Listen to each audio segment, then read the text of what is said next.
যশোরে তরিকুল ইসলাম স্মৃতি আন্তঃ-ইউনিয়ন ফুটবল টুর্নামেন্টে ৩ বিদেশি খেলোয়াড় সিদ্দিক, জুনিয়র বুয়েটিং ও বেইলজামার গোলে ফাইনাল নিশ্চিত করেছে উপশহর ইউনিয়ন। বৃহস্পতিবার টুর্নামেন্টের প্রথম সেমিফাইনালে উপশহর ইউনিয়ন প্রতিপক্ষ কাশিমপুর ইউনিয়নকে ৩-০ গোলে পরাজিত করে। যশোর শামসুল হুদা স্টেডিয়ামে হাই ভোল্টেজের এই ম্যাচটি অনুষ্ঠিত হয়। ম্যাচে কাশিমপুরের খেলোয়াড়রা নিজেদেরকে সেভাবে মেলে ধরতে পারেনি, তবে আক্রমণের দিক থেকে খেলার শুরু থেকেই শেষ পর্যন্ত এগিয়েছিল উপশহর ইউনিয়ন। প্রথমার্ধের খেলার ২৫ মিনিটে বিদেশি খেলোয়াড় জুনিয়র বুয়েটিং এর বল সরাসরি চলে যায় প্রতিপক্ষের গোল পোস্টে। প্রথমার্ধের বাকি সময় খেলার ফলাফল অপরিবর্তিত থাকে। খেলার ৫৭ মিনিটে উপশহর ইউনিয়নের আরেক বিদেশি খেলোয়াড় বেইলজামা গোল করে দলকে ২-০ গোলে লিড এনে দেন। খেলার ৬৩ মিনিটে উপশহরের আরেক বিদেশি খেলোয়াড় সিদ্দিকের গোলে ৩-০ গোলে লিড পায় উপশহর ইউনিয়ন। পরবর্তীতে খেলার বাকি সময় জুড়ে উপশহর ৩-০ গোলের লিড ধরে রেখে সেমিফাইনাল নিশ্চিত করে মাঠ ছাড়ে।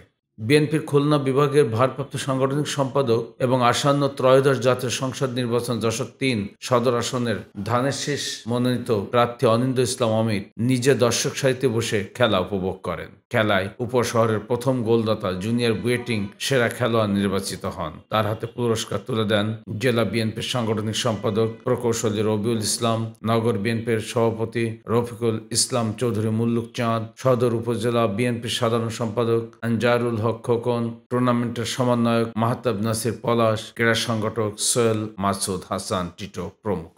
শুক্রবার দুপুর ২:৩০টায় একই ভেন্যুতে চূড়ামনকাটি ইউনিয়নের সাথে নোয়াপাড়া ইউনিয়নের মধ্যকার টুর্নামেন্টের দ্বিতীয় সেমিফাইনালটি অনুষ্ঠিত হবে।